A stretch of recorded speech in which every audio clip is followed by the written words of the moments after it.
Curt Hennig, but to you people, I'm Mr. Perfect. And I know a lot of you people sitting there right now wonder what it's like to go through life without making any mistakes. No blemishes, no flaws, from head to toe, absolutely perfect. Yes, being perfect, it has its boring times, like a simple game of billiards. Well, fool to you common people. Like I said, Hey, Curt Hennig fans. Hello. Welcome to another episode of Nobody Beats Curt Hennig. Nobody. I am your host, Mrs. Witchy Perfect, back again for another episode. I hope you enjoyed. You guys will see this in May, so the second half of May, but I hope you guys really enjoyed my birthday bash back in April. I'm actually recording this in April, so it's not my birthday yet. But that will be in the future. But I hope you enjoyed every moment of that. I know I did. It was some of my favorite, wrestling matches with Curt. And trust me when I say I could do several episodes on just that. Maybe we should in the future. Yeah, when I run out of stuff in AWA and stuff. So anyway, we are back again. I hope you enjoyed last week's. It was interesting to say the least. It was the Christmas Clash, which was Curt and Nick Bockwinkel, and they tore the house down, so to speak. But this week we have Mr. Saito versus Curt Hennig. And this is the 28th. So this is after Christmas in '84. And I really think you're going to enjoy it. Now, you guys probably did see it along with my birthday bash, but I needed to show it again because, I mean, people were talking. Not that I mind that. I don't mind when people talk during the match, but I think you guys kind of got robbed. So we're going to be quiet as we can, and we're going to watch along to that. So very interested this week in seeing what is going to happen. But I love those guys. And Kit really surprised me when he said, he was really happy and glad to call me friend. I can't say enough good things about Kit Cabello. His links are in the description field. Please check him out. Check out his channel. He speaks everything politics. We are going to do a little bit of wrestling politics here. First, we're going to hear about Ric Flair and his bizarre behavior. Like, that's a new thing, right? But we are going to watch along to that. And then we're going to hear a little bit of Shawn Michaels being full of crap. He is lying, I guess, again. I didn't know Shawn stopped lying, but okay. The one thing I did see on X, which was pretty cool, was that, this was in Brett's book too. So I already knew this fact. I can't believe no one else did. Like, I'm really shocked that, like, that's a revelation. I mean, do people not read Brett's book? Anyway, I read Brett's book, and I already knew that Shawn Michaels, how he got his name, was Curt heard this Heartbreak Kid lyric in a Chris LeBeau song. And it's a country song because Curt loves country. Let's all be, we all remember the West Texas Rednecks, everyone. So let's remember that, Curt, he loved country. So but I think Shawn Michaels had some reservations about it because that sounds like, he wanted to be like this biker guy, right? Kind of hard to get over when you look like a biker, but you're called the Heartbreak Kid.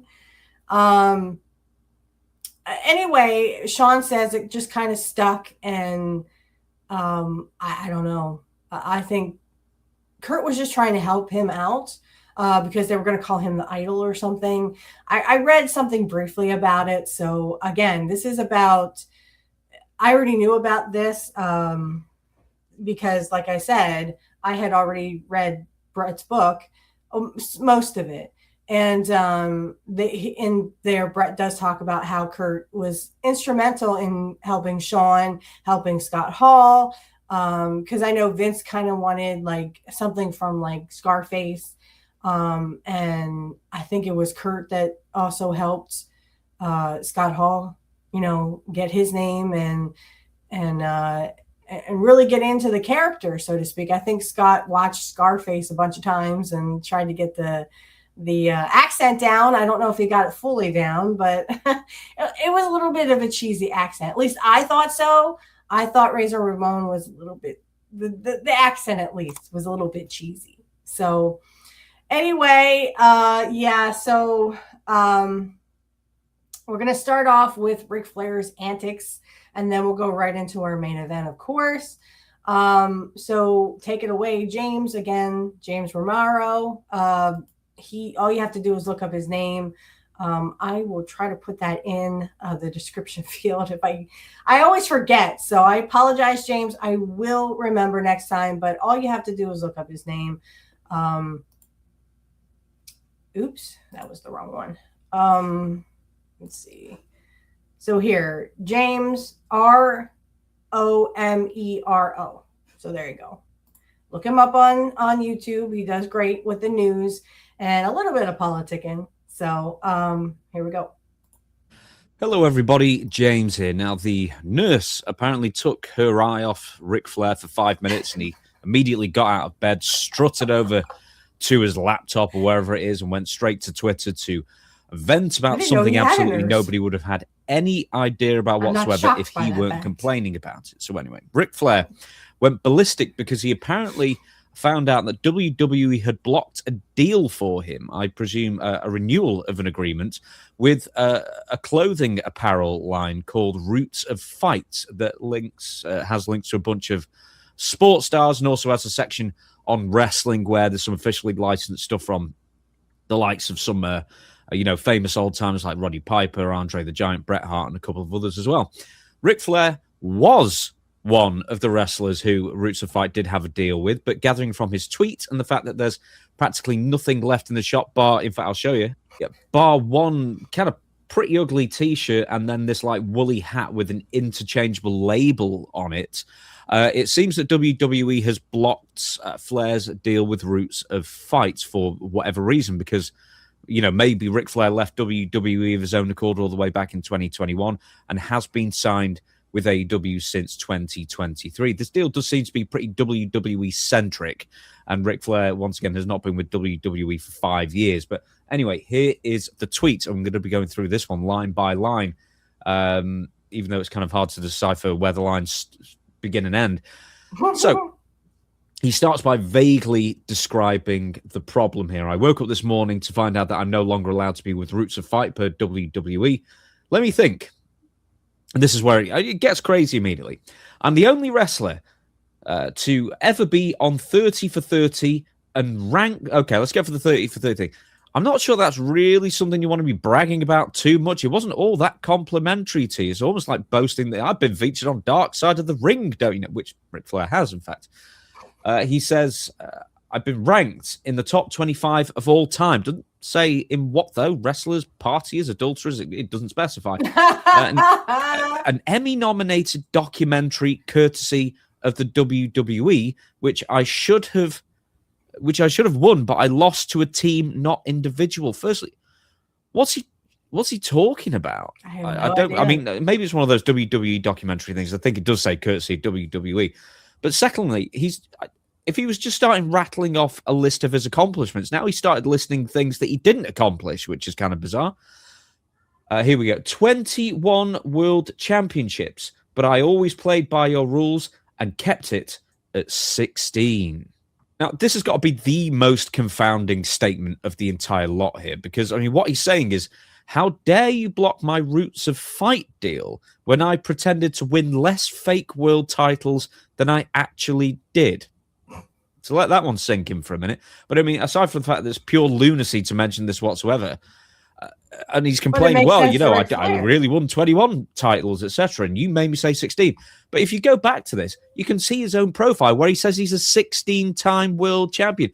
That's on his own profile, and keep in mind, he's not been with WWE for 5 years. He's had 5 years to change it and not. Also, He's not even a 21. He's a 23 world champion. Per me, going back and actually counting all of them, that very few people have ever bothered to do, least of all actually Rick, but he's actually a 23-time world champion. Then he mentions this, which is also kind of amazing. Paid Vince McMahon back $800,000 when he said he would forgive it.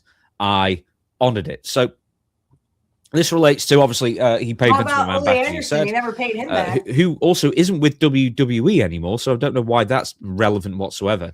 The $800,000 that Vince had lent Ric Flair, said he'd wiped the debt, and Rick is now claiming that he paid it back. But I've never heard the story where Vince said, "Oh, scrub it," and then, no, I'll pay you back anyway. Here's the thing: I'm not even sure any money really changed hands there, because the $800,000 he's referring to, he was incurring more and more debt. Of course, I don't know, because this was around 2007 or 8, and I don't know if it was like another divorce or whatever, or just too much of the usual Ric Flair nonsense.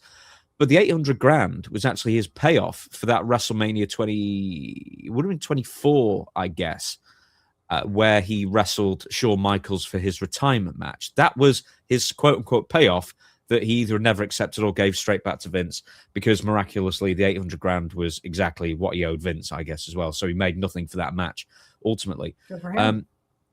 We go we actually do need to mention this. So here's the other thing as well, is like, he's using this like what a great guy he is, and one of those things is, I kept my word and paid back all that money I borrowed. That's kind of not like saying how great a guy you are. That's kind of like saying, well, I fulfilled my obligations. And if that's like kind of the best you can do. Well, not only that, but let's go through what he has done. He can't keep a marriage. He's 0 for 5. Literally none of his kids have anything to do with him, because, is David still talking to him? I know Reese passed away. I guess Charlotte still talks to him, still keeps him relevant, I guess. What about the other daughter? Does she still have anything to do with him? I mean, he literally alienated his kids. He's 0 for 5. He's literally divorced 5 times. He does these cameos and he's drunk all the time. So yeah, let's go down the route. You owe everybody money. I know Ole Anderson says that Ric Flair owes people money. I don't know how truthful Ole is being that way, but no one can ask him because Ole passed away. So only Ole knows. But I'm sure that Ric Flair owes a bunch of people money.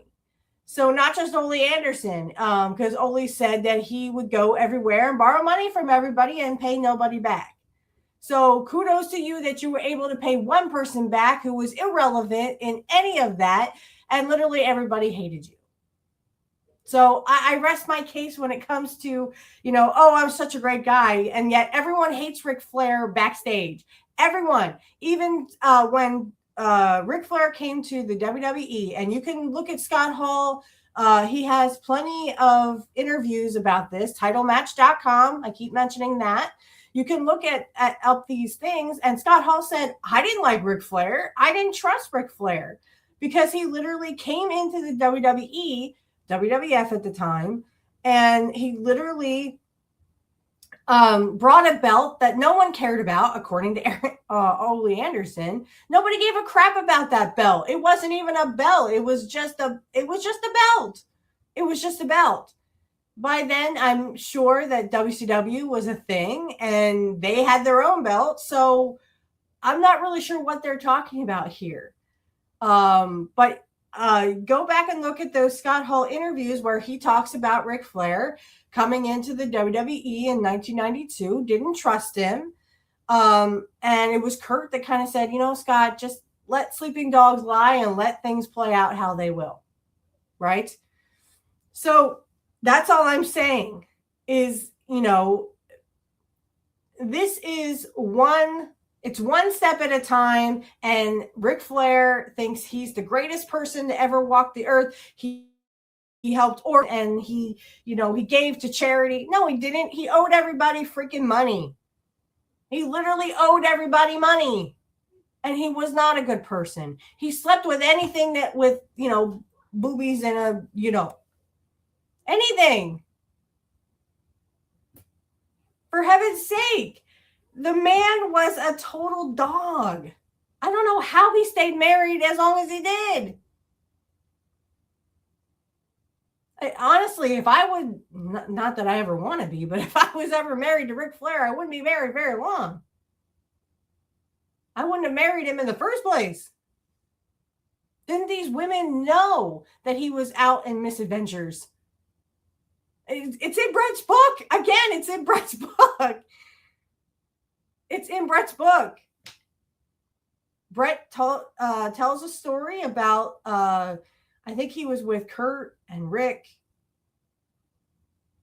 and I forgot who else, but there was other people in the room, and they all peed on Ric Flair's bed while he was out having misadventures with some lady or call girl or something. Imagine being that way. Imagine, I mean, everybody disliked him. I'm sure even Curt did too. Because the way, and again, you don't have to take my word for it. Go back and look. There's a great interview with Stevie Ray. Stevie Ray talks about when Flair was the booker in WCW. He didn't want to put Randy Savage over. He wanted to hurt Savage's his elbow was always a finisher. He wanted Booker T to kick out of the finisher and ruin the finisher for Savage. So everyone's going to kick out of the elbow now. But that was Savage's finishing move. Now, I know today in modern wrestling, there's no such thing as a finisher, or you have to do a finisher 2 or 3 or 4 times just to get them to, 1, 2, 3. But back in the day, back when I was 11 years old, in 97, people had finishers. Stone Cold Steve Austin in 98 had a finisher called the Stone Cold Stunner. Nobody ever really kicked out of that. Again, the perfect or Hennigplex. A handful of people I can count on my hand. My one hand, I can count how many people kicked out of that perfect plex or the Hennigplex. It was so that the wrestler didn't look weak. He had a finisher for a reason. There was a reason why wrestlers had finishers. With Hogan, it was a leg drop. And maybe a handful of people, maybe like 2 or 3 people kicked out of that. And I don't even like Hogan. All I'm saying is that there were wrestlers who really disliked Ric Flair. Really. And I'm not just talking 1 or 2. I'm talking most of them did not like Ric Flair, especially as a booker. All right, let's go back to this. For your own character, bolstering your own character. But that's just another wacky one. But here we go. Flair then lists people who are still paying him. Fortunately, I make $1 million from the greats. Ryan Fitterman. That's like some sports memorabilia thing going on. Then he points this one out, which is kind of baffling as well. 500 grand from Ric Flair Drip. Ric Flair Drip. He's currently in a lawsuit against with Mike Tyson, alleging that they did him out of a load of money, or like did him out of like equity of a business that they were supposed to be starting together for these kind of Boyd product kind of things. So it's kind of weird that he threw that one out. And also he then follows up with, and thank God for Tony Khan.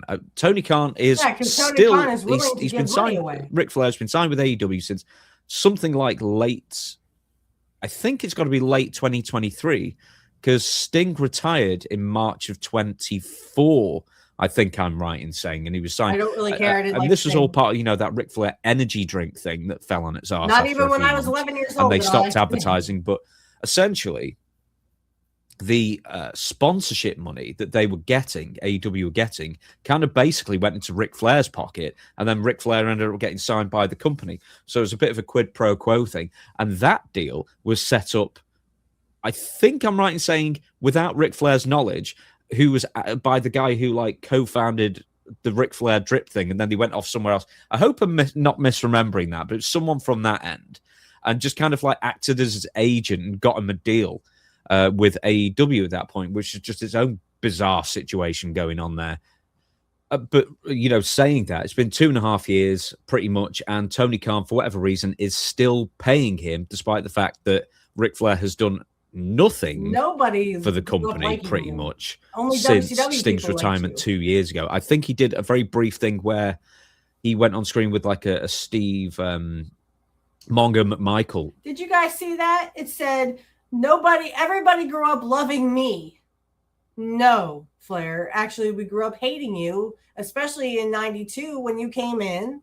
You were a heel. Everybody hated you. We wanted to see Mr. Perfect turn on you in late 92, and it worked so perfectly, to steal from Curt. Sorry, Curt. It worked. Everybody wanted to see Ric Flair leave. The loser leave town match in 93. Everyone wanted to see Flair leave. Everybody. Except for the WCW people. The WCW fans welcomed, yes, the WCW people loved you in 92 and 93 because you weren't in WCW.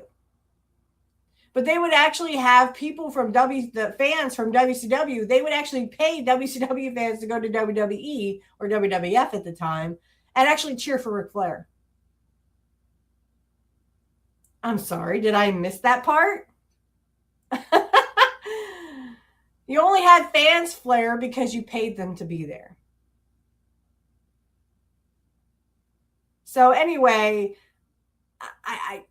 wow, that's all I can say. More of this. Tribute. He was very briefly on the stage at that point. Then he was going to do another on-stage in-ring thing with Ricky the Dragon Steamboat, but he busted his shoulder or his arm or something, and he was feeling like he couldn't go in front of the TV, so he did a quick hello to the fans and then left early. So that's like the sum total in the last 2 years of what Tony Khan has got out of Ric Flair at this point. Where are we now? So I think, right. So yeah, Ric Flair then polishes off this literary turd with this one. What more of my legacy do you want to destroy, WWE? You all grew up loving me, and I set the bar. Now you're trying to kill me and diminish my legacy. Thank you, but it ain't happening. Nice try. But look, between the people, he owes money to, that he's not getting any, no one's getting the money back from, to the final match where he died, several times, to the drunken pizzeria visits, to the drunken Zoom calls, and to just pretty much everything he keeps on doing. He's doing a great job of destroying his own legacy. Yeah. It's not WWE at all. And I don't understand why. I guess it's a weird one, because let's go to the money thing first, and I'll kind of wrap it up with my final thought there, is that he's also saying that he's got loads of money in that tweet. I'll get $1 million here, 500 grand here. Tony Khan's still paying me. Which is interesting, because once again, he still owes a lot of people a lot of money, from Carrie Silkin, Ring of Honor, to I think he might owe High Spots money or not. I can't remember. I know there are issues with them, to people who want refunds for those drunken cameos, who actually charge people hundreds and hundreds of dollars for. And in fact, let's not forget that to sort the refunds for people for that Zoom thing, who quote unquote seem to be unhappy. They did a tweet and they were really obviously unhappy, but that's that kind of like, sorry, you're unhappy kind of deal instead of a proper apology. For those, underwhelming shambles of a performance for hundreds and hundreds, if not nearly $1,000 per video. He was referring people to his legal team. Now, you actually can't get refunds through Zoom. They make it absolutely clear you're never getting your money back. You just got to, hope for the best, essentially. But Wow. He referred people to his legal firm, and apparently someone who actually did try and get money out of Ric Flair via his legal firm, the legal firm told this person to get in line, because there were so many other people who were trying to get money from Ric Flair, and they were already in the queue before they were, and they're not getting their money either. So it sounds like Ole Anderson was telling the truth, that Ric Flair owes a lot of people money.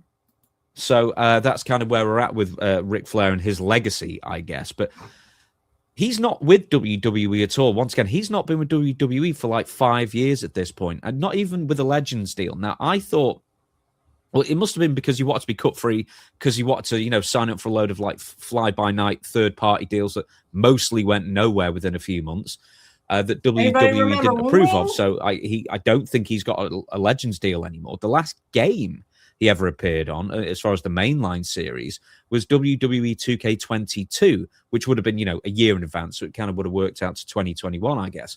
But I think realistically why he's no longer part of the Roots of Fight thing is because everyone else has either got a Legends deal or they're like Rey Mysterio and still got a full-time contract with WWE. So I suspect because Ric Flair is and has been signed to AEW for quite a while, that's why he's been taken off that.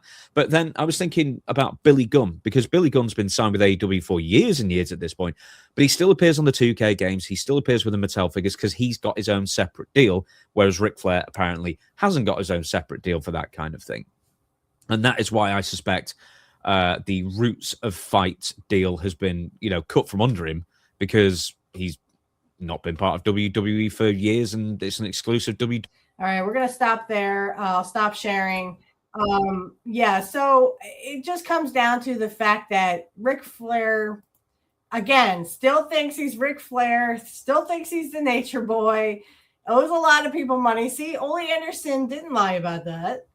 I don't know Ole Anderson. I heard that he was a acquired taste. A lot of people didn't like Ole either, but they also respected him for what he had done with the business and in the business. So I leave you to your own devices, your own opinions. Again, if you'd like to share them, leave a comment in the comment section. I want people to understand, I never liked Ric Flair. Never. Not once. Was I cheering for Ric Flair. Even when Curt turned heel in WCW, I still was obviously with the NWO and of course with Curt, and when Rick Rude would come back in, I was with the NWO and Rick Rude and Curt Hennig. I was never ever a Four Horsemen fan. I was never an Arn Anderson fan. Never, not once. Not once. So I really didn't like Steve McMichael. I know that Eric Bischoff, we found out Eric Bischoff was a mark for him. That's the only reason why he had Steve Mongo McMichael in the WCW. And then of course I didn't like Chris Benoit. I just, the whole Nancy thing. Now, again, it's none of my business what happened between Kevin Sullivan and Nancy. I just think that was not good because she was Nancy Sullivan and ended up being Nancy Benoit. But again, it's their business, right? It happened with Jeff Jarrett, and I never liked Jeff Jarrett either. I never liked Kurt Angle either. Kurt Angle, it was what's her name? Christine, I think. Christine Angle, and she ended up being Christine Jarrett. Okay. And there's always the excuse, oh, well, we were legally separated. Just get a divorce. Just get a divorce. I don't understand why you can't just get a divorce. Just get a divorce. Ric Flair's done it 5 times. That's why he owes everybody money, because, he had alimony and child support to pay. Okay. Anyway, yeah. That's all I want to say about that is,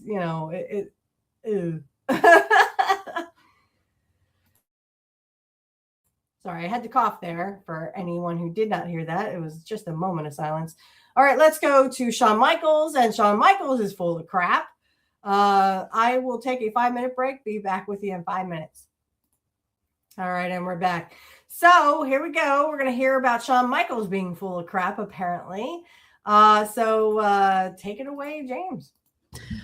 Hello, everybody. James here. Now, Shawn Michaels, as does everyone around WrestleMania season, is out there on the interview circuit, doing shows, doing podcasts and the like, to plug the Las Vegas show next weekend. Now, one of the podcasts he appeared on was 7 p.m. with Carmelo Anthony. And surprisingly, I do know who that is, considering I know nothing about American sports, because I used to kick the crap out of that guy and the rest of the New York Knicks when I was Kawhi Leonard with the San Antonio Spurs on NBA 2K14. But be that as it may, Shawn Michaels goes on in a dedicated clip from this podcast regarding The Rock and bullying that he put him through, which he kind of completely brushes off in his answer.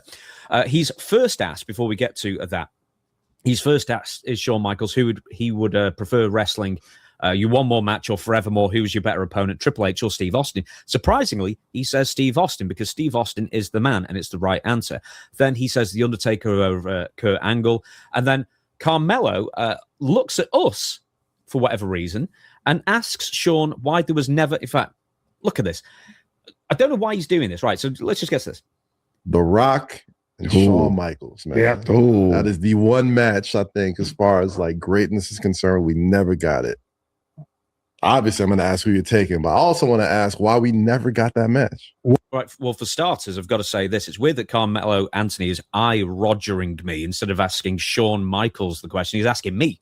And I'm not quite sure why. He's obviously reading an auto cue, but damn, memorize the questions. Anyway, before we get to Shawn Michaels' answer, which of course is the main thing here, I'm actually going to give you the practical answer to this that Sean kind of dips into, but I'm going to give you the full thing, right? So, The Rock debuted Survivor Series 1996. Well, he actually debuted on TV like a week or two beforehand, in person as well. Was he like a lumberjack or something? But anyway, and I'm not talking about the pre-debut vignettes where he's going on a date at Dockside with Kevin Kelly. He was a lower level guy when he came in, kind of mid-cardy, kind of lower level, somewhere around there. He was given a lot of TV time, definitely. And Sean was either WWF champion, working with the WWF champion, or other main event stars, or he was injured, or he was pouting at home because Bret Hart had given him a good hiding and a well-deserved hiding at that. Now, Sean was then done after receiving a back injury at Royal Rumble in 1998. He flips over the ropes and there's a casket match. His back hits the casket. You know the story. He returned. No, actually, I didn't wants really care. to drop the WWF title to Steve Austin at WrestleMania 14, and then he wouldn't wrestle in the company for another nearly 4.5 years. In fact, Sean's return match at SummerSlam 2002 within WWE, because he would actually do one or two in his training school, and that would actually coincide with The Rock's final match of his full-time WWE run, where he lost his championship to Brock Lesnar in the main event, and then he was gone for the rest of the year. Now, The Rock would return for a couple more matches in WWE in 2003, 2004, non-featuring Shawn Michaels, of course, before WWE, for reasons unknown to anybody with any sense, opted to not renew The Rock's WWE deal and let it lapse in early 2005 without even trying to contact The Rock in the interim. Another spectacular fumble, I should say, by John Laurinaitis, who was recently nominated or taking over from Jim Ross as Vice President of Talent Relations there. So another bully for him. Dwayne took that as a massive sign of a show of disrespect. And then he had nothing to do with the company until, I think, 2011, which by that time Shawn Michaels was officially retired. So that's really the practical reason why they never had a match together. Their past basically had very, very little opportunity to cross and even do like a house show run, let alone a feud on television. Now, even if Shawn and Rock were to have wrestled each other, it would have very likely have been in 1997, which would have been, that's the only realistic year they probably would have wrestled. And really, it would have been Shawn Michaels versus Rocky Maivia, and nobody would have given a monkey's toss about it. I like how the Bret Hart versus Rocky Maivia match, which did happen on Raw is War, was a total throwaway bout to fill up some TV time. Anyway, here is Shawn Michaels' answer to why he never wrestled The Rock. Well, he didn't like me. Oh, right. Okay, that's a quick answer. So actually, in fairness, that's very, very true. The Rock didn't like him, and Shawn Michaels didn't like The Rock back. Now, we'll get to more of that in a second, but I think in the years he got... I'm sorry, I don't want to be quoting here. Let's just go straight back to it. Well, no, I will say this again. I think in years he got, there's a big, kerfuffle in the wrestling business about, me and Hunter, doing stuff to him and being mean and stuff like that. All of it way blown out of proportion. None of it even accurate. But things that he was, when he was younger, was fed a lot. Right. Okay. So what I'm gathering from that quote, and we will get back to that, and again, is that Shawn Michaels is denying that he and Triple H ever used their undue influence in the office and with Vince McMahon, that's very well documented, to give Dwayne Johnson, Rocky Maivia back then, a hard time. Now, according to Shawn, it was all blown out of proportion and none of it was accurate, or nothing that's ever been written or said about it is remotely accurate, I guess. And he also says that Rock was young and being fed a lot. And I'm talking, or I'm gathering from that, does he mean fed a lot of misinformation or whatever it is, I don't know. But let's get back to a little bit longer. Click didn't like anybody. But They literally kept again, people down. later on, That's a true you know, statement. and to this day, like we get along and we talk about stuff. Well, I'm sure, Sean, you do get along with The Rock because he's your fucking boss. You better get along with him. Anyway, I know I've criticized Rock for sticking his beak into WWE creative affairs when it really wasn't needed the past couple of years and upending stuff, which, you know, once again, that's been well documented as well. But you can never not respect a guy like The Rock, whose philosophy is clearly if you can't join them, beat them. And that is exactly what he did over the years. The guys who were figured into the office, Triple H and Shawn Michaels, and still are, but back in the day, allegedly made life hard for him and countless others in the 1990s and even in the 2000s, returned to the company, moreover, they held better guys paid, down. That and is a true eventually given statement. a more important job description where he is their boss of his one-time enemies. You cannot not love The Rock for that, quite frankly. Anyway, like Sweet Sean Revenge. then talks about being impressed with when he first saw Dwayne on Saturday Night Live. I think that was in 2000. And then says and even more than Dave Meltzer does. So it becomes a bit of a tedious listen anyway. But here's the final relevant portion. When he first came in, again, he was just you know, Rocky might be his son. Mhm. And I could, again, when he first went out there, he was getting a lot of the Rocky sucks chants and stuff like that. So there's always ribbing and stuff like that. I've just got to say with the Rocky sucks chance, I think it's kind of overblown at the time, to be honest. There's been a theory going around that a lot of the ECW fans were just buying up tickets and just getting on a lot of the baby faces no more than Rocky Maivia. But really, it was only, you know, it's always a minority booing The Rock at the time, or Rocky Maivia at the time. I mean, it's nothing like, you know, John Cena or Roman Reigns or the whole Die Rocky Die thing, which I think was the grand total of one sign that I seem to remember. Maybe there was a couple of copycats, I don't know. But, you know, it's nothing like John Cena or Roman Reigns when they were baby faces and they were getting eviscerated by the crowds every single week. In the locker room. But when he came back, because I can't remember what it was. I want to say he might have had an injury that he took some time off. Okay. And that's when he really, my understanding is that he really thought about, again, how his career was going and wanted to change things up. Right. So that is indeed true. He took, I think, about 2 months or so off due to a knee injury he picked up and about with Mankind in 1997. If memory serves me right, the very beginning of June of 97. And then he returned in August and joined the Nation of Domination. He picketed for a little bit of microphone time. Then within a few months, he developed from all right to really good, got into the groove as being a cocky heel. And by the end of the year, he was the star of the Nation of Domination, eclipsing Farouk. And then he started feuding with Stone Cold Steve Austin right before Steve Austin became WWF champion. I'm not going to go through the rest of his biography. We'll be here all day. Now, let's get to the meat of this here, quite frankly. Shawn Michaels completely downplayed his and Triple H's role in making Rocky's life a misery in the WWF back when he joined the company, and outwardly despised him and were trying to hurt his career. Right, and that's what the Click did. That's why the Click is synonymous for knowing. If anyone knows anything about anything, the Click back in the day literally were holding guys down. If they didn't like you, they didn't think that you deserve a spot because those high spots were their spots. The main event was Shawn Michaels. It was Diesel. It was, you know, Razor Ramon at the time. And if they didn't like you, they would hold you down. There's several guys who literally could have had really great spots, but it was the Click, and the Click had Vince's ear. So everyone knows that. That is common knowledge. I don't think that anyone need, look that one up. I mean, that is common knowledge to all of us wrestling history buffs. That the Click had Vince's ear, and if they didn't like you, you didn't go anywhere. And then, like Kevin Nash was trying to say, oh, Curt was in the Click and stuff. Curt Hennig would have never been in that Click because he wanted to see guys succeed. He didn't want people to, or he wouldn't have helped Shawn Michaels. He wouldn't have helped Scott Hall. He wouldn't have helped all these guys try to get, Stone Cold. There's an exchange. We all saw it the one week I showed it. Where Curt and Stone Cold had an exchange on Superstars, and there was a lot of like the crowd was really into it, and they kind of wanted to see Mr. Perfect versus Stone Cold Steve Austin. And I think that's because, even Curt saw something, Stone Cold saw something.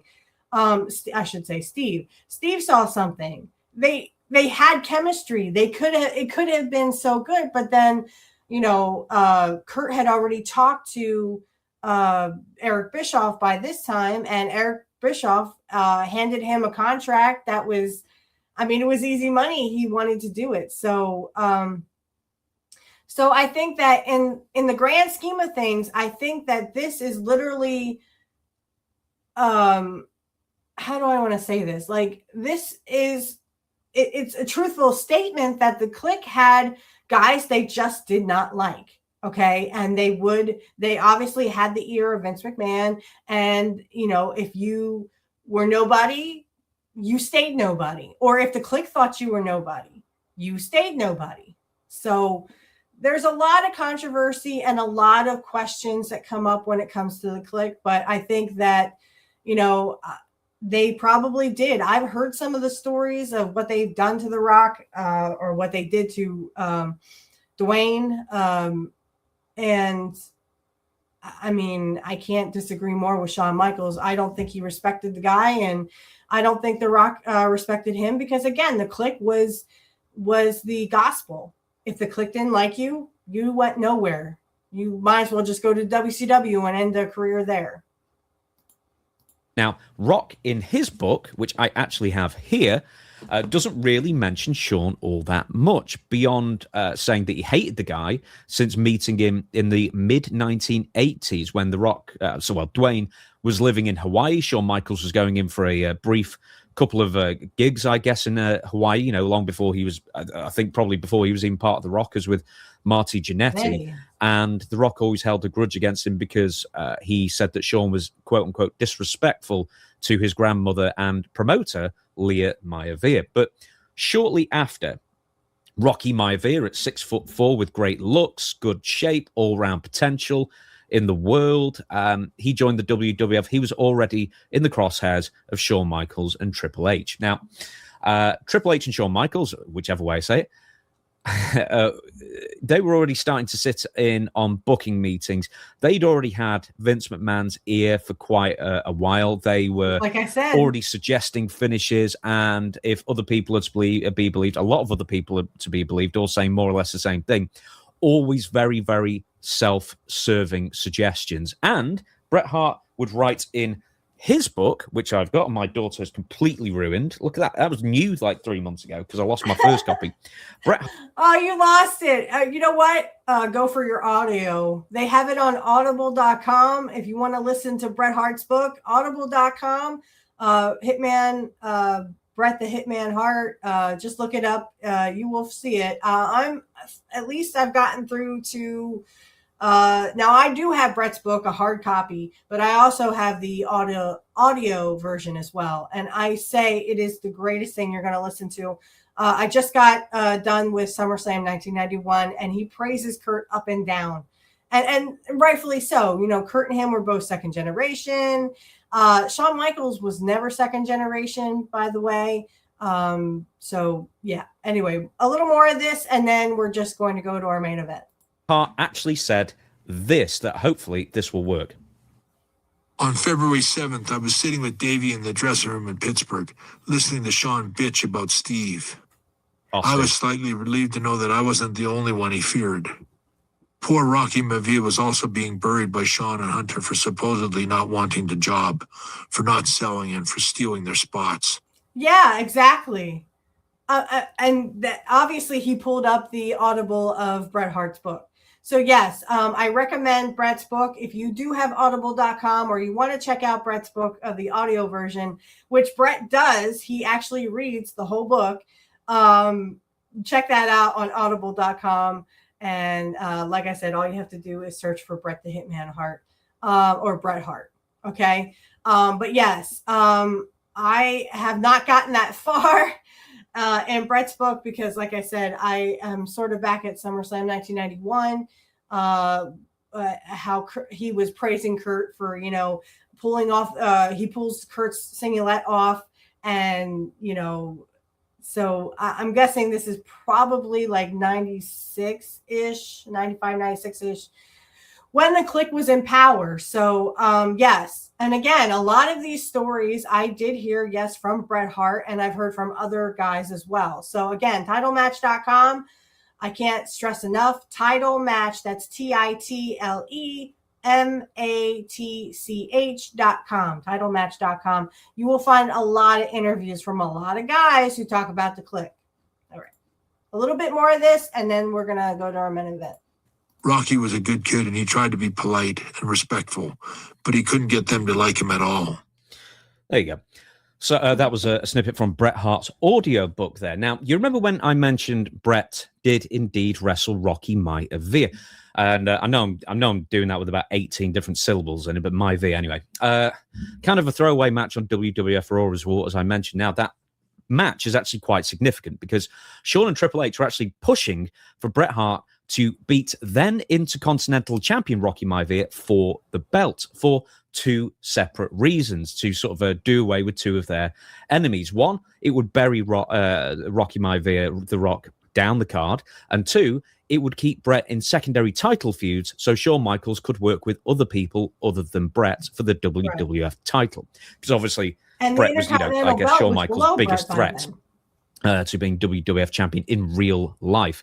Now, there are also countless other incidents where wrestlers have stated publicly that Shawn was trying to bury them or mess them around in some way, or just be unnecessarily winding them up because he just wanted to, or in other ways negatively affect their careers or standard of living, essentially, or enjoyment of being at work, I could say. Mark Henry, Shane Douglas, Bam Bam Bigelow, Chris Candido, Bret Hart, British Bulldog, Owen Hart, Marty Jannetty, Vader, Jim Cornette, Bob Holly, Rick Rude, Sid Vicious, Quebec and Pierre. I could go on. And that is just the old... I think Rick Rude, if I remember correctly, Rick Rude had a story about Shawn Michaels. I'm not sure if he was ever on titlematch.com. We're going to stop sharing there. I don't think it was on Title Match, but I do remember something in the grapevine of, well, we all know why Rick Rude left WWF at the time. Because of the Montreal Screwjob, because him and Bret were friends. They were all friends. They all hung out together. Rick Rude, Curt Hennig, Beefcake at one point was hanging out with them. Obviously, Owen and the British Bulldog, Jim Neidhart also. And they never liked Shawn Michaels. Now, if you do look back, there are some AWA matches where the Midnight Rockers and Curt tag team. But even then, I don't think that Curt liked Shawn Michaels. Not then. He thinks he's a great athlete. Of course, Curt would never, ever say that. But then, when they asked Curt about the Montreal Screwjob, I did actually see an interview about that. On X, of course. I always find stuff on X, and it's revelation after revelation. But how would you feel about the Montreal Screwjob, knowing that your friend Bret Hart, and like I said, Curt and Bret they hung out just as much. Now Curt knew Rick longer than Bret did, or that they knew Bret, but I mean they knew of the circuit and they knew wrestling, right? So I actually just saw a picture of Rick Rude when he was 17. So I was like, not a bad looking kid, but I'd still rather have Curt. Okay. Don't tell Rick. All right. But no, I have a picture of Curt when he was 15 and I'm just like, wow. I mean, I'd be like, can I go on a date with you? If I saw him in high school, right? I was kind of a jock myself in high school. I played softball and then I ruined my arm and then I couldn't play anymore. So, but when you see these pictures of these guys, it's like surreal, it's like, oh, I would so ask him out if I was in high school with him, right? Everyone knows I was not in high school with Curt or Rick. But I really didn't like high school because I had a lot of problems with the jock guys. And it's surprising that I actually liked wrestling because, it was mostly football players that would not treat me very nicely. And I mean, I don't care about football much. I think that the NFL is rigged, but and I don't think it's sports entertainment, just like wrestling. You know, I think that a lot of what they do in the NFL, and again, everyone is entitled to their opinions here. You may not think so, and that's fine. But I think that what they're doing in the NFL is just what they're doing in wrestling. But they've moved wrestling to like where they've taken the wrestling out of it, right? That pesky wrestling.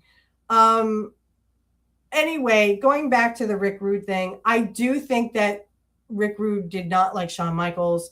That's why he left and was on Raw and Nitro all at the same time. Because again, you know, him and Bret Hart hung out.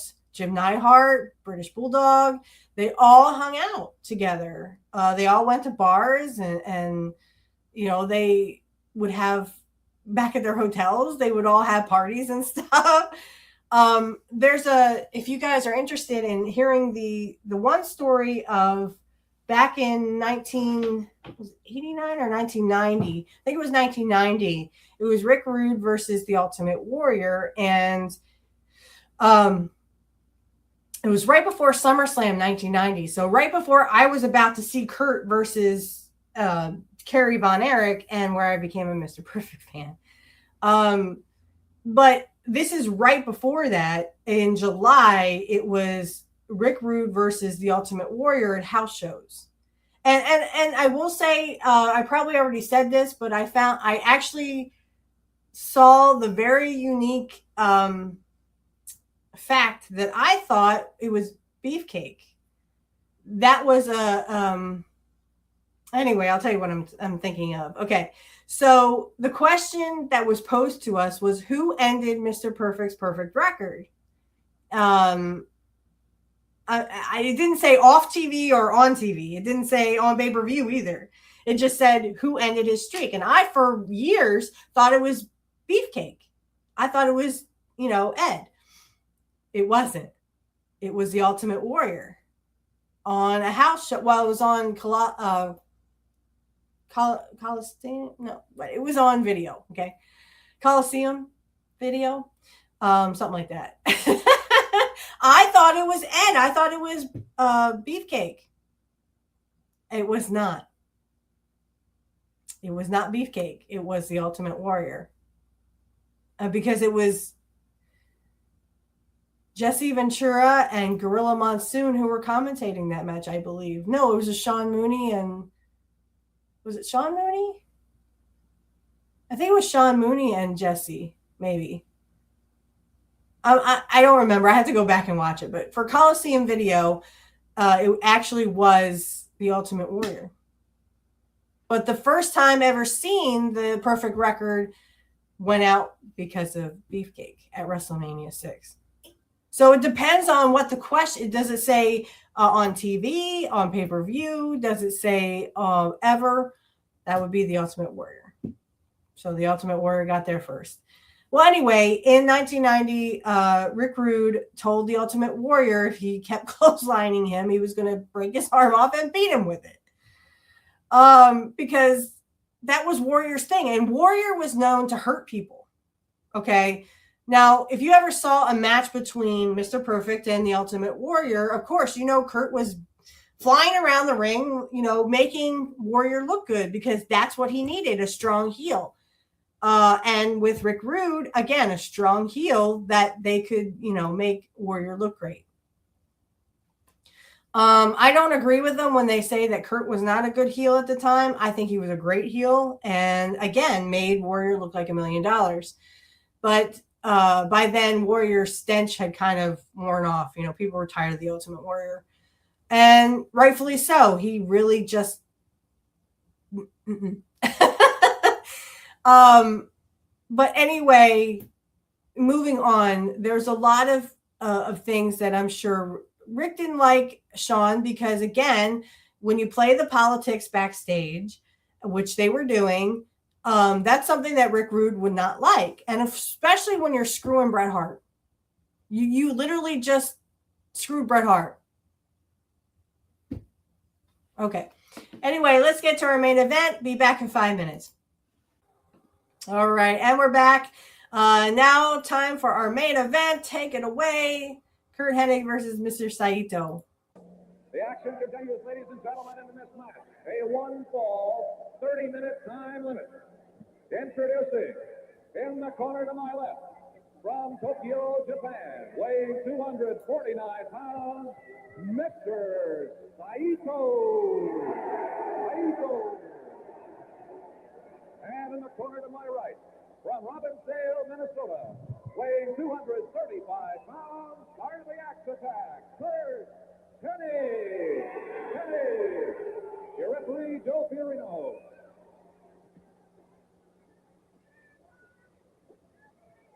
This bout, one fall, a 30-minute time limit, should provide all the action you would ever want to see. Curt Hennig, since coming back to the AWA, has been nothing short of sensational. Back. Broke into professional wrestling a number of years ago by being named Pacific Coast Rookie of the Year. Recently, Pacific Coast Wrestler of the Year. Now here in the AWA, the Major League of Professional Wrestling. Well, and he looks forward to a great 1985. Ken, I'll tell you, what a promising career. A very successful one behind him already, but what a promising year, 1985. All right, I'm going to try to stay as quiet as I can because this is as high as it goes. And Mr. Saito, of course. Mr. Torture, a very, very aggressive wrestler. And what a lot of people don't know, Doug, Saito has a tremendous amateur background. At one time, a member of the Japanese Olympic team. But now, Saito and Curt Hennig alertly cut underneath, following referee Joe Fiorino ordering the break. And Mr. Saito, an amateur champion in Japan and a very, very multi-talented wrestler. The master of the martial arts. Now Curt Hennig into a headlock. Look at Saito, lift him right up. But Hennig, that hip lock takedown and down to the mat goes Saito. Now Saito reverses at a count of one. Curt Hennig holds down. Now Saito again with a count of one. Now Saito trying to break that hold, just using an armbar against the chin. But again, we couldn't see it, but it looks like he may well have used the trunk to reverse that. Now you fans can't see it. Saito using the lower rope for added leverage. He got Curt over quickly onto his shoulders and got a count of two on it, right on the back. But that extra leverage can do a lot of good for you. Mr. Saito weighed in at 249 pounds, Curt Hennig 235. Tremendous upper body strength, as you saw exhibited right there by Mr. Saito. Now, very quick hip lock takedown, and Saito, every time he brings his man down to the mat, follows it right through a double dose as Curt Hennig was flattened against that canvas area. Well, if one hold can be hard to get out of, two can sometimes be devastating, particularly in lightning succession. And talk about lightning. You see the way they both jumped, ready to pounce again. Tremendous speed on the part of Curt Hennig. Now, Saito right to an armbar, coming out of that collared elbow hookup. Now he goes to a wrist lock. Already you can see that hand and wrist area of Curt Hennig beginning to turn red, and soon it will go to white as Saito continues to apply the pressure that literally cuts the circulation in that hand right off. You can see the great upper body strength of Saito. And Hennig, of course, still has to keep thinking, how am I going to get out of it? That's how. You saw it right there as we talked about Doug Curt Hennig, one of the fastest men in the ring today. Now the knee and the left shoulder of Saito and the pressure from top to bottom.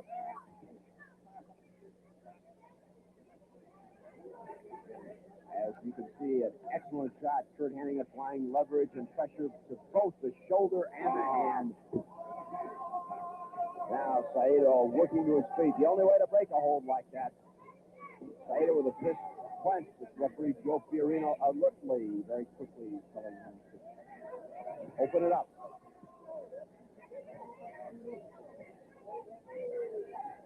Curt Hennig continuing to apply tremendous pressure, trying to hyperextend that elbow. Now Saito with that Japanese suplex.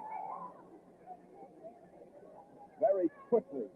Saito does, for his size and strength, exceedingly fast in the ring. He is one of the quickest people you will see for someone built with that type of thickness and strength.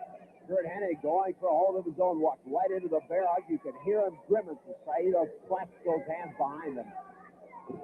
This hold will literally, the pressure will cut off the diaphragm and literally take the breath right away from you. As Saito continues to clench and grind away. Now the referee asking Curt Hennig if he wants to submit. Saito now literally has lifted him right off the ring. Look at the strength and power of Saito, and he's got a lock on that grip right now. Curt Hennig held now in the air, with 2 feet off the ground. He's in pain, I can promise you that. Curt Hennig trying to catch his breath, trying to do everything he can to break this tremendous bear hug. Now, Curt is back down to his feet. Now, look at this. Curt Hennig trying to force his arms underneath to break the grip. You can see a couple fingers have now been separated in the back. Now he's got a look at it. Curt Hennig goes into a bear hug of his own. You can see the expression on Saito's face. So painful as that to the midsection.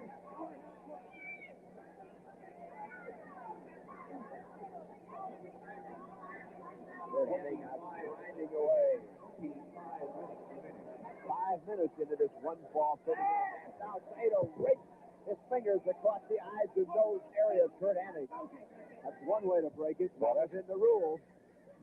But it broke it. Oh, a chop right above his drops Hennig to one knee. Boy, you could hear that one crackle like lightning coming down.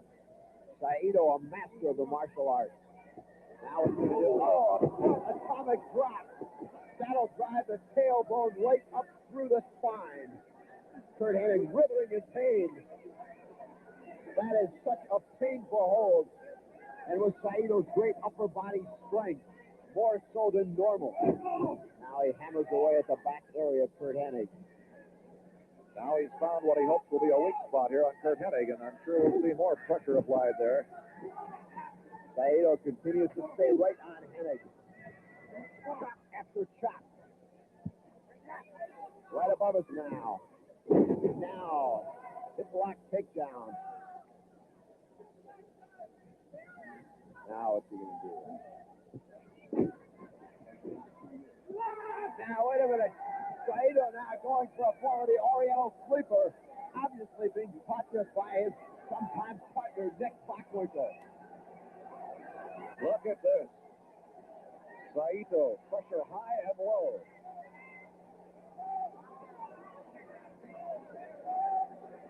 Referee Joe Fiorino checking Curt Hennig. This will literally put a man right out on his feet. This will certainly be a test of Curt Hennig's resiliency and staying power, Doug. It sure will, but I'll tell you, Saito is exerting an awful lot of energy to hold on like this, but how long can Curt Hennig take this? The referee continuing to check as Curt Hennig now down to one knee. This could well be it. There you see the referee checking. Hennig's arms becoming more and more limp. He's trying to hold it up, but down he goes. Slowly to the canvas. Every time Joe Fiorino lifts that arm, Curt tries to hold it on. Say, I'm still here, I'm still going. But Saito, look at the expression on Saito's face. This is hard work.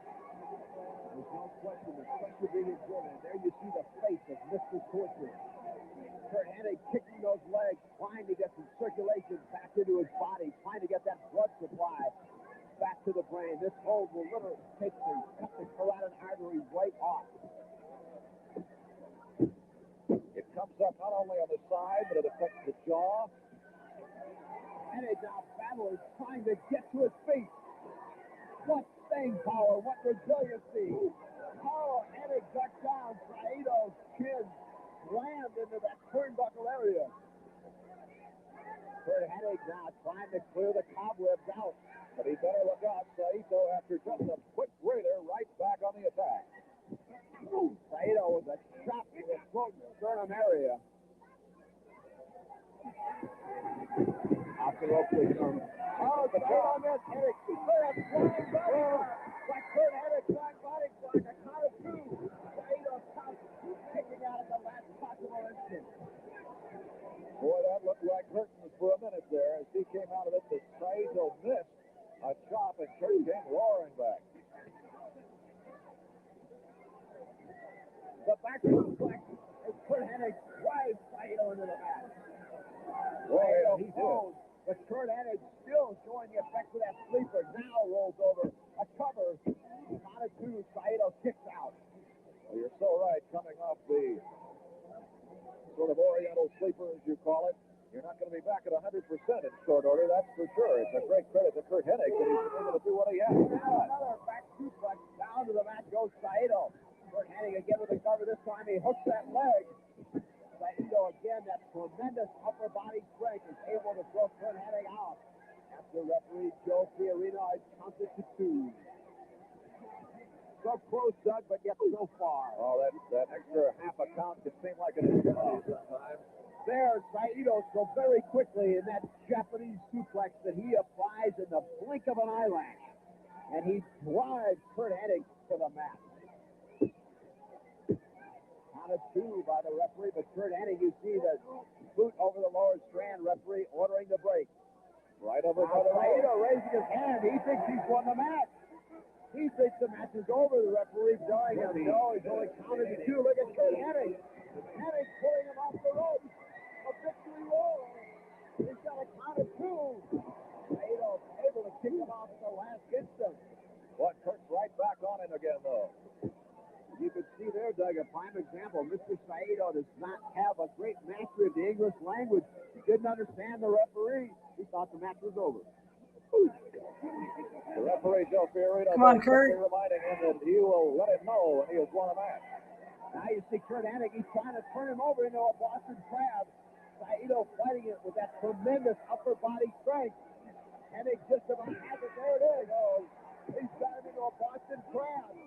Referee Joe Fiorino checking with Saito as to whether he would like to submit this match. And Curt Hennig has him down. Look at the centering of balance, right in the exactly where Mr. Saito's center of balance is going to be. Curt has got him, holding him down. Now, Curt Hennig for a minute thought Saito may have submitted, but not the case. No. As this one continues. Oh! Curt Hennig going in. Saito using the ropes for leverage.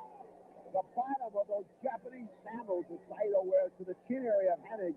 And believe me, those feet of Mr. Saito's are like cold tungsten steel. I was going to say like tungsten steel manufactured freight trains roaring at you. There again, that Japanese suplex where Saito drives him through the mat. A cover of 2. Almost, but not quite. He just grapevines that leg and down they go. Saito again, that Japanese suplex. He continues a double dose as he drives the opponent right through a count of 2. Hennig just able to toss him off. Hennig and Saito are expending tremendous amounts of energy here. Look at both of these men. They still just go at it. Now head first into the turnbuckle. Doug, both men have come very close to this one, negating pinfalls. They certainly have, and actually, in one case at least, a misunderstanding of whether the hold had been broken or the match discontinued. A very, very even match so far. Now Saito throws Hennig right out through the second rope onto the floor. And standing there being cautioned now again by referee Joe Fiorino, but Curt Hennig, you see him there, is going to take a breath or two here. Now Hennig tries to climb back into the ring. Saito very quick to one after him, not giving him a chance to catch his wind, and he chops away. I'll tell you, you get out of the ring on Saito, and it is hard to get back in. He's ever there, ever dangerous. Waits like a vulture to try and nail you when you get back in. Now Curt Hennig found a way to get back in. Look at this. Sunset flip over the rope. He's got him a count of 2, but Saito was able to pick him off. Oh, what a great move on Curt Hennig's part. The sunset flip. And Saito still getting up. Slowly, Hennig back at him now. Curt Hennig could have not been fair play. A shot for 2 of his own. Drives Saito back against the rope. Saito not knowing quite where he is. The crowd getting into this now. Hennig slamming Saito head first into the turnbuckle. Saito Jay's just holding on to that top rope. Oh, another shot. Look at Saito repel to those ropes. Hennig being cautioned against the closed fist. Let's fix him up. Oh, what a Hennig lost his balance. Saito on top of him. Curt kicked out at the count of two. Very dangerous when you pick your man up with a body slam. If you don't have total leverage, you can see what's going to happen. Off the rope, Hennig drops to his feet. He comes out. Oh, both men with forearms caught each other squarely on the chin. Did you hear the sound of that collision? They heard it all the way in the second balcony here at the Winnipeg. It's a count of two.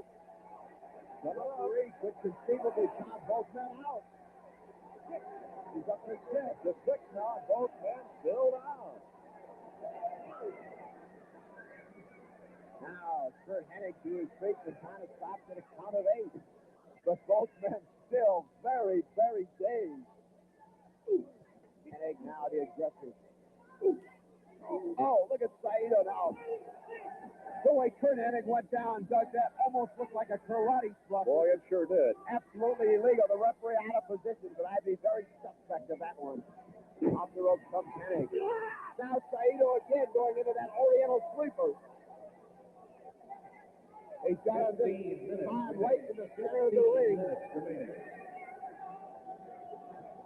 Referee checking on this one, making sure two things. One, he doesn't slip it down into a chokehold, and checking to make sure Curt Hennig still has his wits about him. And Hennig backs Saito into his turnbuckle. That's one way to break the hold. That's one way, and it worked well, but Hennig still stays quiet, and again Saito moves in, and Hennig strikes back.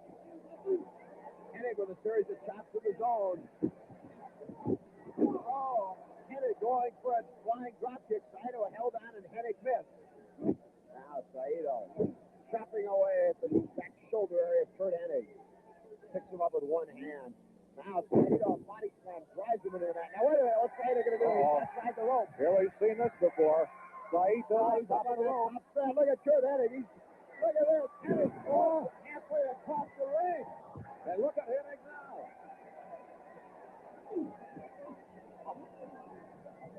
They trade shots, a wrist lock. Oh! Curt Hennig crashed in the referee, Joe Fiorino. The referee obviously stunned. Boy, he took it as hard as any of the wrestlers have taken it. Now Saito throws Hennig out between the second rope. The referee is out, helping administer the hands at ringside. There's no one in here to control it now. Oh, Saito slams Curt Hennig into the top turnbuckle. Here they come the other way. And now Hennig stops and he returns the favor of Saito. Joe Fiorino's still out of the action for the moment. Hammering away at Saito. Now Joe Fiorino is up, completely dazed, but he is back in control, hopefully. And Saito pushes him away. Now wait a minute, what's Saito going to do? Saito is supposed to get his trunk. Oh, he pulled it out of his trunk. Straight into the eyes of Curt Hennig. The referee calls for the bell. Will await the decision. Saito in the center of the ring. They're still going at it. Saito putting that scorpion leg lock on Curt Hennig. The referee has called for the bell. It's like a sharpshooter. Saito throws the referee off a second time, refusing to break the hold. All right. So we're going to stop sharing. We are a little over time. So I hope you enjoyed that match. That was our main event. It goes on for several more minutes where Saito won't break the hold. And excuse me. And Curt is obviously hurt there. So, but anyway, I hope you enjoyed this episode. We'll be back next week with another episode. And another main event for you. Of course, we're still in AWA, so we're going to just go down the line. I am your host, Mrs. Witchy Perfect. I hope you enjoyed this episode. If you would like, please subscribe, share, like, and comment down in the comment section. Let me know what you think of the show and what you think of the main event with Curt Hennig. Otherwise, I will see you next week for another episode of Nobody Beats Curt Hennig. Nobody. And remember, everyone, nobody beats Mr. Perfect. Nobody. Bye, guys. Hey, Curt Hennig fans. Hello, and welcome to the Shameless Plugs.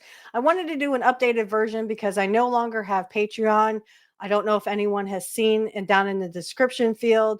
The first shameless plug I would like to do is for my Cashapp and my PayPal account. If you can donate, please, please, please donate today. I actually had one donation, but that was more for my birthday. So anyway, if you can donate, please see the links in the description field for my PayPal and my Cash App. I'd like to start off by saying also, and I will say this at the end, I have an AI outro that is AI generated. I actually made a country song dedicated to Curt. I made several. Just in case there also maybe in the future or right now is going to be an AI intro. So I just want to let you know that the intro also could be AI, and this is for Amazon. Excuse me. This is for YouTube only. YouTube only.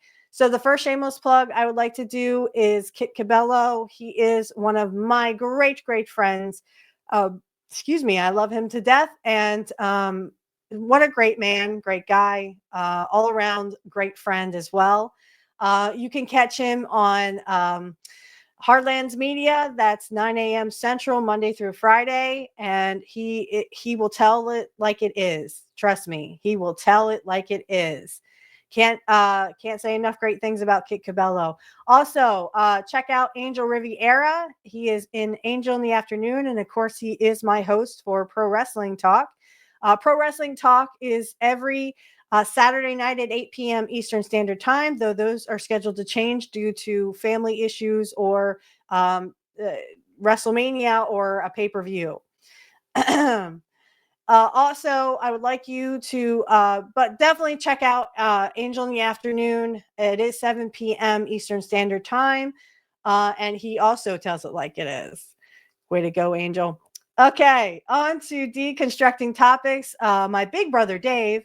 I can't say enough great things about Dave. He is a big supporter of mine, and I'm a big supporter of him. If you check out Deconstructing Topics, he has his own show. I'm not sure what episode he's on right now, but he has a great podcast. Please listen to it. You can check it out on YouTube. I don't know if he's on Rumble, but I'll see if I can get a Rumble link. All these links are in the description field if you want to check these people out. Also, I'd like to mention my little kid brother, Alex Knight. We are actually not really related, but I see him like a little brother. So anyway, Alex Knight, you can find him on Angel in the Afternoon. You can also catch him on Pro Wrestling Talk. And I think he's going to do a baseball podcast with Angel as well. So check that out. That'll be on Sundays. I'm not sure the time. I'll have to get that from Angel later. But I just want to make sure that you check him out because he is a great person and someone I can call friend and little brother. The next shameless plug I'd like to do really fast is Black Magic Talk is my other show, guys. If you would like to check that out, all you have to do is click the link in the description field, and blessed be to you if you are also a witch, wizard, or warlock, or whatever you call yourself. You can check that out in the description field. We have a lot of fun over there. I love to have on special guests, especially Sonia Smith. She's a very dear friend of mine. I hope you will subscribe to all these people on YouTube or on Rumble. We are also on Rumble. The Rumble description field, the link is in the description field. Sorry. If you would like to check that out, this will be going on YouTube, of course, because I don't need this for Rumble. I could put it on Rumble. I think I might. So if you are on Rumble watching this and you would like to see the YouTube version of this, it's mostly audio that you will see, except for this part, right? Just check us out on YouTube. The link is in the description field. And again, if you want to check out Black Magic Talk, you can check that out too, where we talk everything pagan and Wiccan. There is no evil or black magic, of course.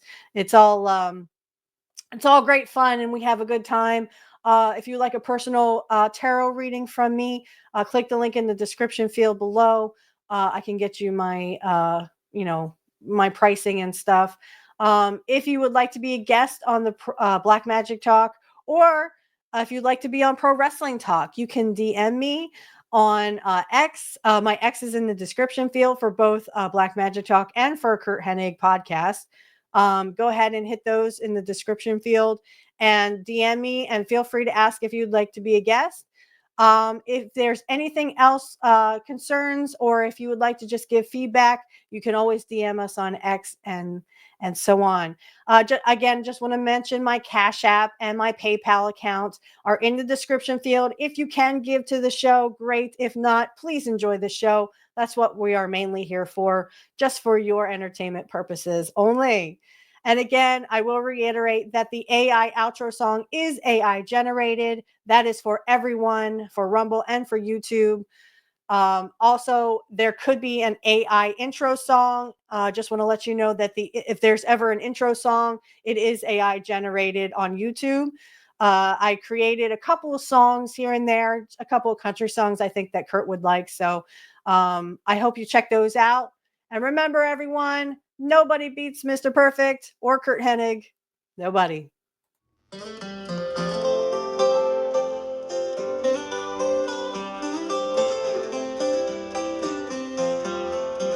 I remember those nights in the TV glow, watching you a hero in the ring. With every match, you'd steal the show, making us believe impossible things. Golden locks and a confident stride, wrestling through battles both big and small. With a perfect plex, you turned the tide, Mr. Perfect, you had it all. Oh, Mr. Perfect, where'd you go? In our hearts, you still steal the show. In a world that's moved too fast, your legacy's meant to last. Behind the glitz and all the fame was a man with strength and grace. Though we never knew your name, you left a mark time can erase. I can still hear that entrance theme echoing through arenas and TV screens. A legend in his prime and dream, you remain in all our scenes. Oh, on the nights when stars glow bright, I think of you and your fearless fight. Gone too soon, but still inside, Mr. Perfect, you are a guiding light. Oh, Mr. Perfect, where'd you go? In our hearts, you still steal the show. In a world that's moved too fast, your legacy's meant to last. Oh, Mr. Perfect, where'd you go? In our hearts, you still steal the show. In a world that's moved too fast, your legacy's meant to last. Behind the glitz and all the fame was a man with strength and grace. Though we never knew your name, you left a mark time can't erase.